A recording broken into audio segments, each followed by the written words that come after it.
Greetings, everyone. Welcome to this interview with Casey Sugden. Thank you so much, and we're looking forward to the conversation. So thanks for joining me. Yeah, I'm happy to do it. Yeah, Casey, tell us a little bit about yourself, kind of where you are right now in life and where you've been over the past few years. Sure. Let's see. The last few years, I've been to Carthage College in Kenosha, Wisconsin, and graduated with a bachelor's in religion with an emphasis in church history and Christian ethics. And then spent a couple years up at Luther Seminary and graduated this last spring with my Master of Divinity. I'm finishing up my internship site now at a church in Greendale, Wisconsin, and was approved for ministry in the ELCA. Okay, and then you have, what are your plans for the near future? The near future, I am going to go work on my master's in theology from Princeton Theological Seminary.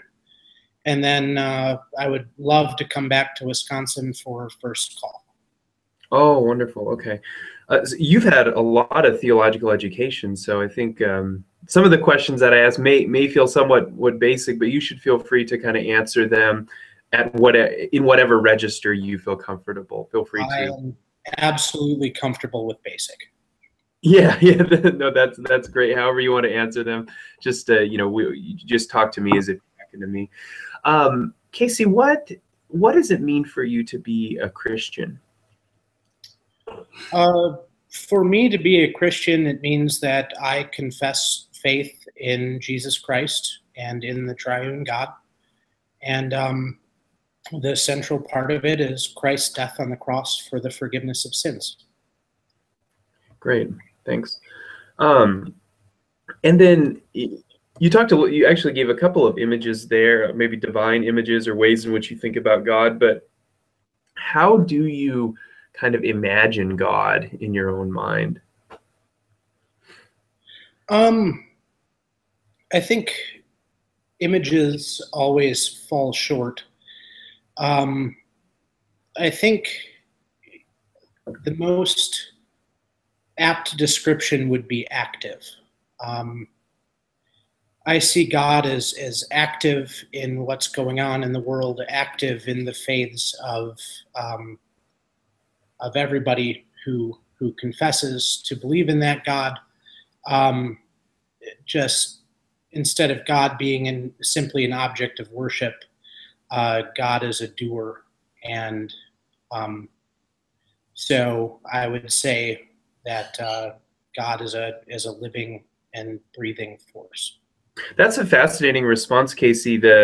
You were very intentional about kind of really avoiding imagery in the way you recast that question, that you didn't tag a kind of, I mean, I guess one could argue that action is somehow metaphorical insofar as it speaks about God in somewhat human terms, but really you really tried hard to avoid the image aspect of it. I thought that was interesting.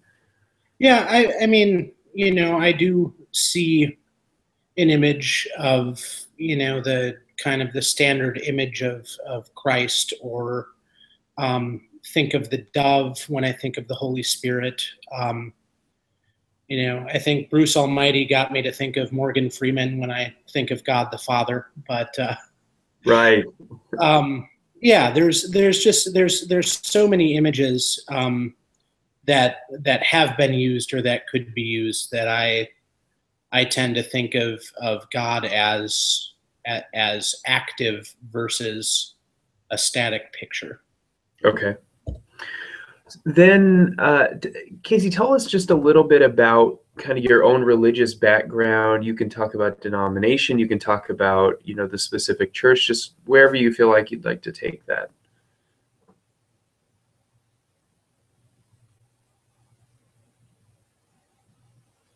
Hello? Looks like we may have some lag here. We'll wait for a second and see if Casey rejoins us.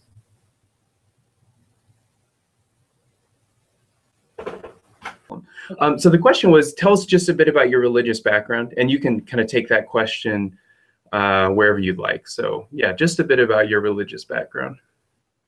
Sure. My religious background is pretty well mixed. I grew up um, in a family that went to church when it was convenient.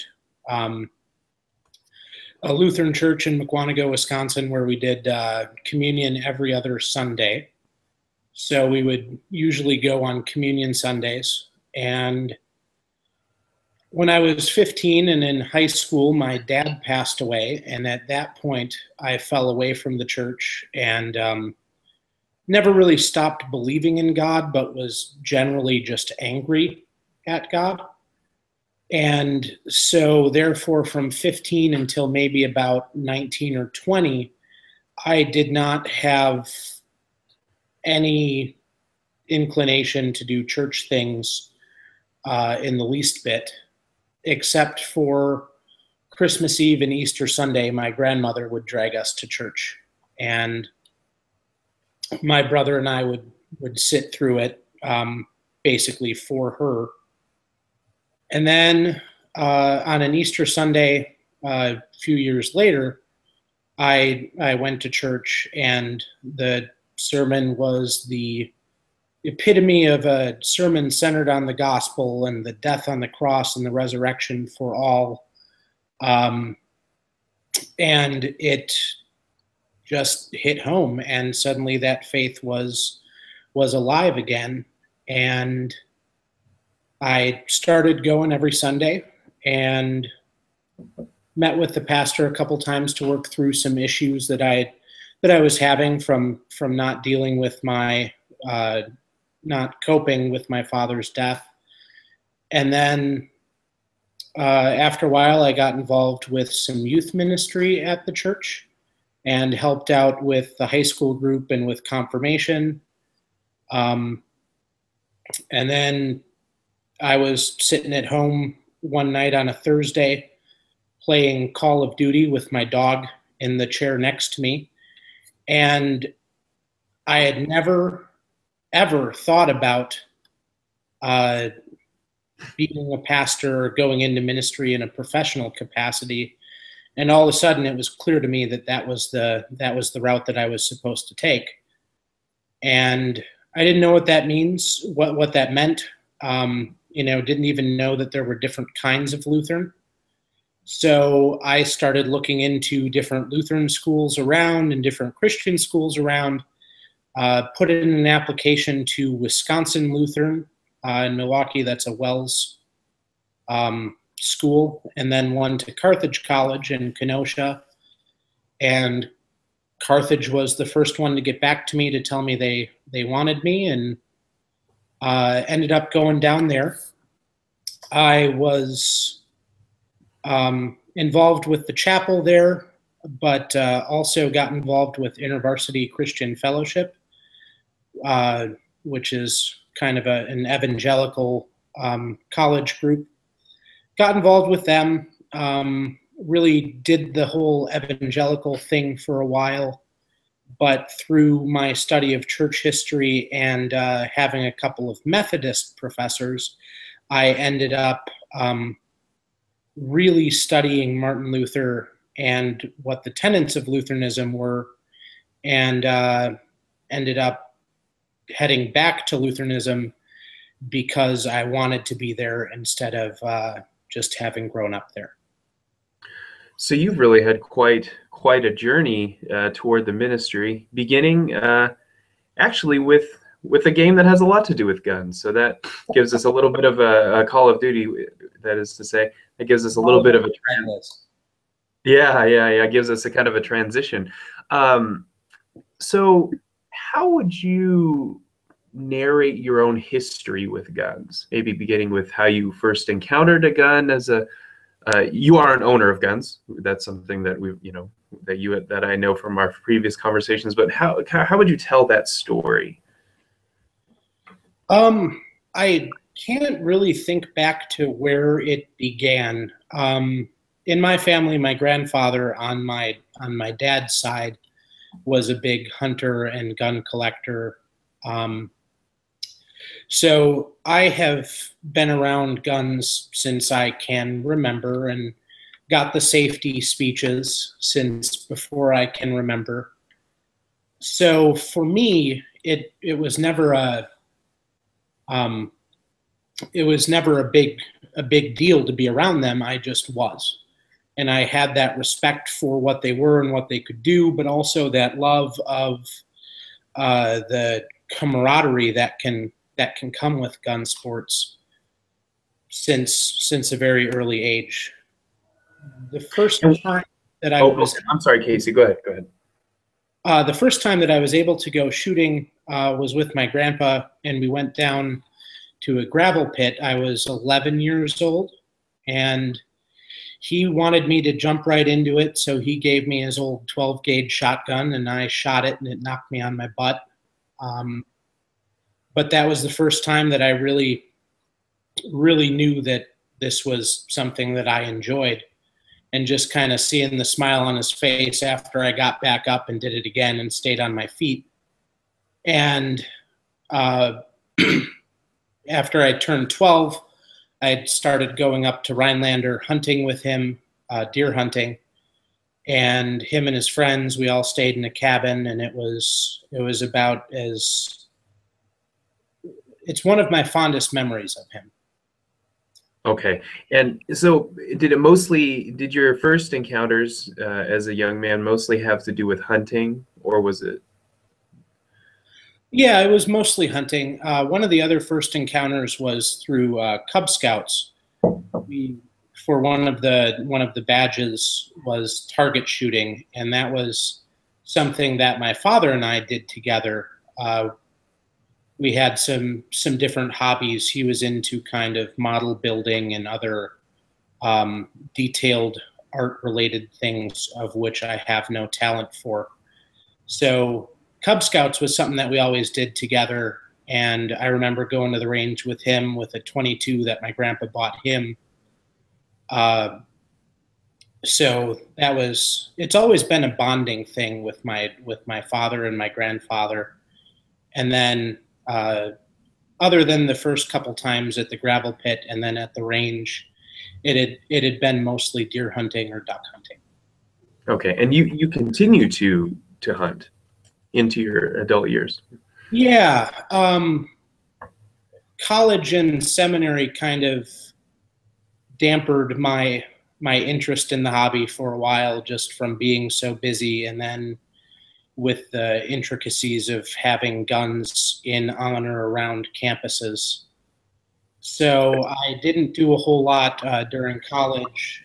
When I was in seminary, I would go to a friend's house that lived near the seminary, and we would go out into his backyard and shoot. But now that I'm on internship and back in Wisconsin, I am getting back into the shooting side of it, the collecting side of it, and this weekend I'm going over to Tennessee to do some boar hunting. Right. So you're referring to these feral hogs, I think, right? Yeah, the Tennessee Razorback and then the Russian boar are the ones that I'm looking for. Oh, are these considered pest animals, or they're not? As far as I understand, they are. There's not really a limit on them. The licenses are pretty cheap, and most landowners consider them to be vermin or pests. So almost like hunting a coyote, but a slightly larger one.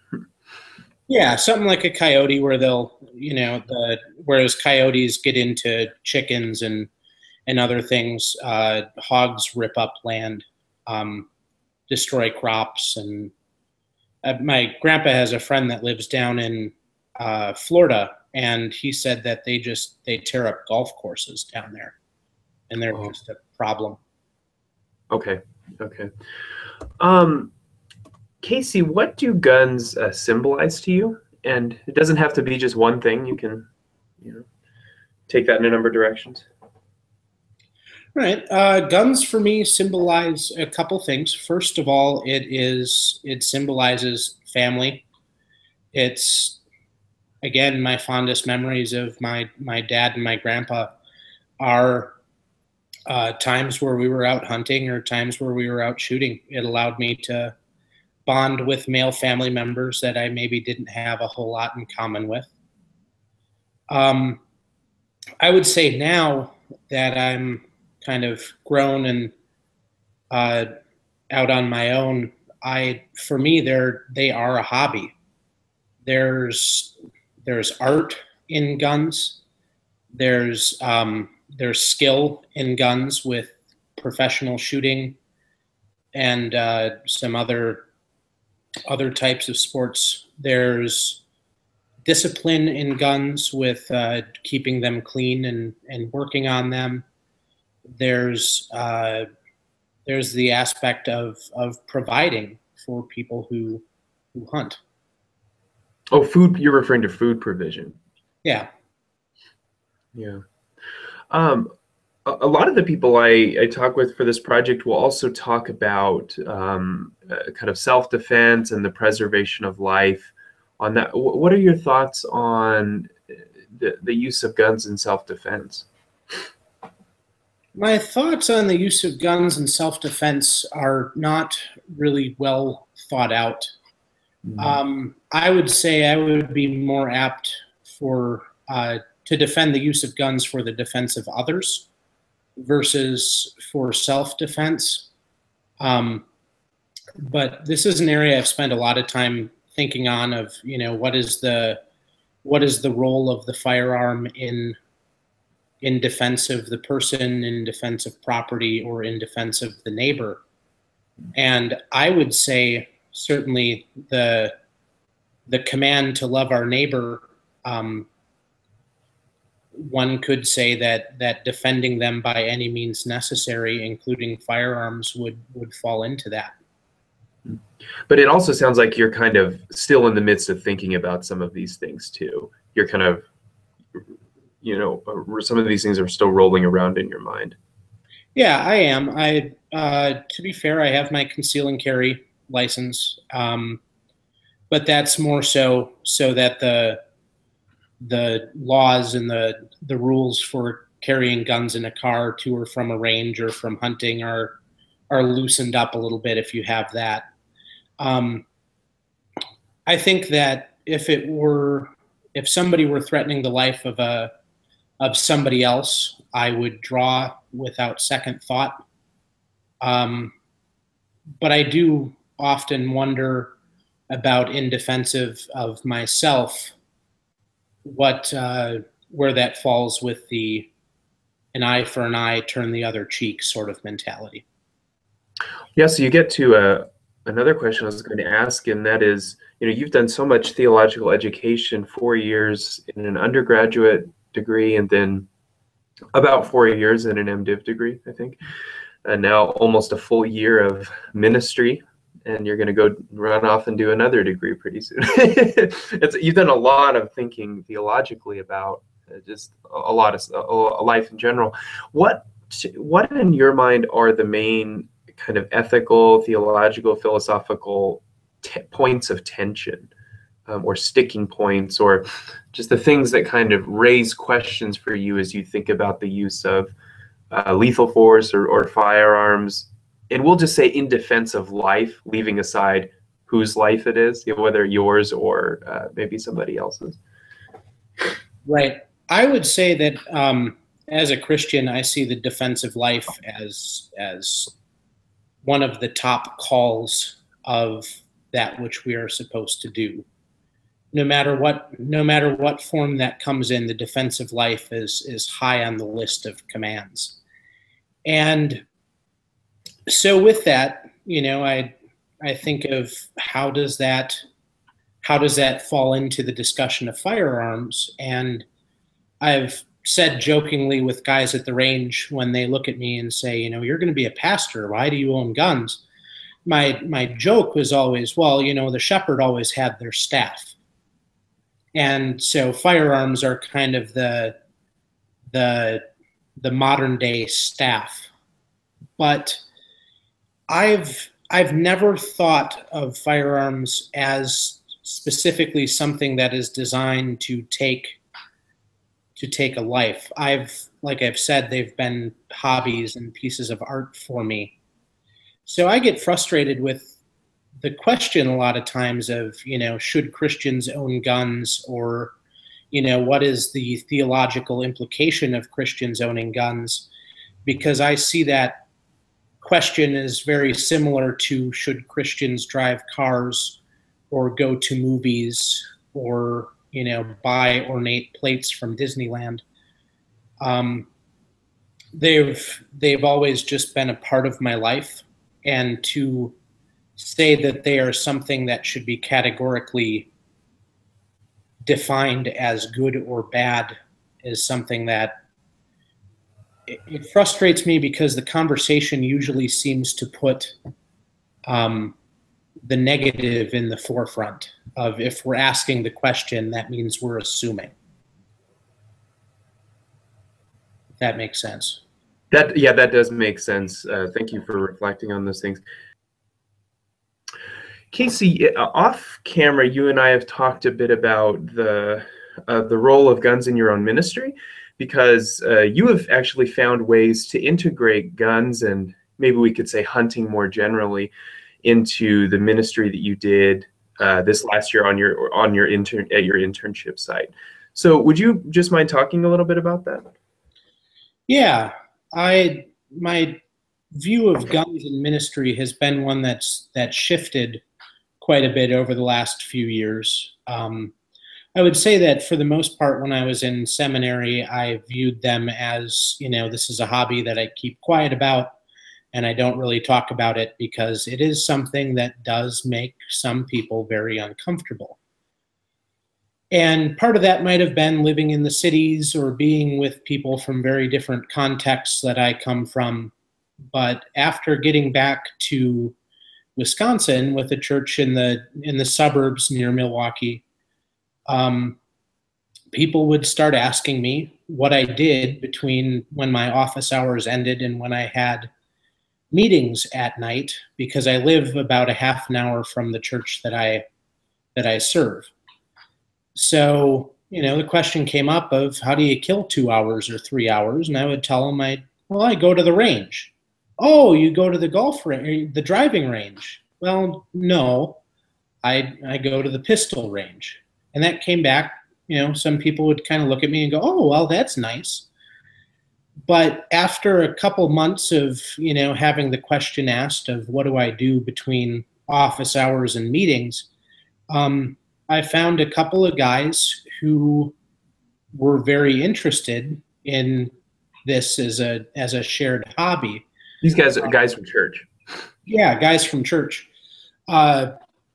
who, show up on Sundays, but their wives are very active, who all of a sudden were kind of taking an interest in what was going on and what I was up to. And so I've done some different types of ministry with the guys in the church. I go to the pistol range with a couple of them. I go trap shooting with one of them. And the other day, a 75-year-old guy had me in his basement for an hour learning how to reload ammo. Okay. So, yet another guy from the church, right? Was teaching you how to. Yep. Yeah. All of them guys from the church. And so it's, though the guns themselves, don't actually hold a religious purpose, it's a hobby or a shared interest that we are able to bond over. Yeah. Didn't you host some kind of event at the church that had to do with wild game?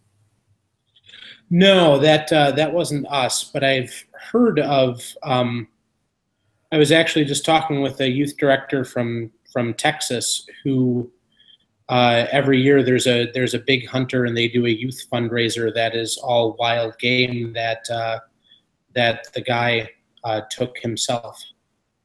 I was confusing you with somebody else I had spoken with. This is another pastor who I think in the springtime kind of after the hunting season had closed down, invited the hunters in his congregation, in this case they were all men, to come and cook their game meat for a congregational dinner. And and then to kind of share the stories. So for him, it was about the stories associated with the hunt. It was about the hunt itself, and then also about a community meal. And so that became a ministry opportunity for this pastor. And Yeah, I now confused you with I accidentally confused you with that person. that's quite all right. I think there's a lot of untapped ministry opportunities, especially for men. My focus during my internship has been men's ministry, as we have a lot of women's ministries that are very strong at the church I'm at, but a lot of guys who aren't really organized. So I've been thinking a lot about hobbies and how to get people more involved and how to build a sense of community. And what you said about that kind of sharing of stories is one of the foundational components of how to bring about community. And I've thought about and what I want to do, and I suppose by saying this on camera, I am forcing myself to do this, is I've thought about some of the different spiritual practices and community building exercises that could be used in, or could be found in, the different aspects of firearm ownership and sports. Something like the discipline of prayer as compared to the discipline of cleaning a firearm, or there's a correlation of when you go sporting clays or trap shooting, of that you have to lead it and you have to look ahead at the future. There's certainly, with an emphasis that some of the seminaries have on environmental theology, I don't know of anybody who cares about the environment and protecting nature more so than hunters. So I haven't personally organized yet any formal men's group outings that have to do with firearms, but I think there's a lot there. And I think when I start my first call, if I'm in an area where it's conducive, that's something I would really like to look at. Well, that's fascinating, the way that you're talking about combining maybe spiritual practices and prayer, and perhaps even I guess you could call it eco-theology or creational theology, this concern for the environment from a theological perspective. So that's fascinating. Casey, we're recording this interview shortly, I guess, almost 1 week after the Charleston shootings, which happened last Wednesday. And I know that this was something that concerned you because you posted about it, about how devastating this event was. 1 week out, or it's kind of reignited the gun conversation in some corners about the role of guns in America, and all the issues sort of related to that, and kind of the standard positions have come to the top and have been given vent. As you kind of look across the broader conversation about guns in America, what are just some kind of reflections that you have, or maybe concerns or moments of hope? Yeah, what do you think about that? Yeah, this is something I've thought a lot on, and I don't want to deflect the question, but first I do need to say that I think that when we discuss a flag or a gun as the central component of what's going on here, we do miss the broader picture, and we do miss the ability to mourn for our dead. I've been equally frustrated with the president and with the NRA in the week following this horrific shooting. To get on and say, well, this certainly means we need to ban guns, or this certainly means that everybody in churches need to conceal and carry. I think that when you take when you take 9 people who lost their lives, and I wrote about this in my Facebook, in my blog post, of when you stop making them people and stop making them a cause, you use them to your own advantage. And you know, I don't want to do that, and I hate it when I see our government or our media outlets do it. But for me, a gun was used to kill those 9 people. And that, as a gun owner, that hurts me. Just as, as an American, it being an American that killed those 9 people hurts me. I support any action to make sure that people who shouldn't own guns can't. I support mandatory federal sentences for people who commit crimes with guns, because not only is it tragic when something like this happens, people's prejudices turn to other guys who own guns or women who own guns as, potentially being the same sort of people. And, that's like hunters care about the environment as much as anybody else. I would say that gun owners, responsible, law-abiding gun owners, hate gun violence as much, if not more, as any other American.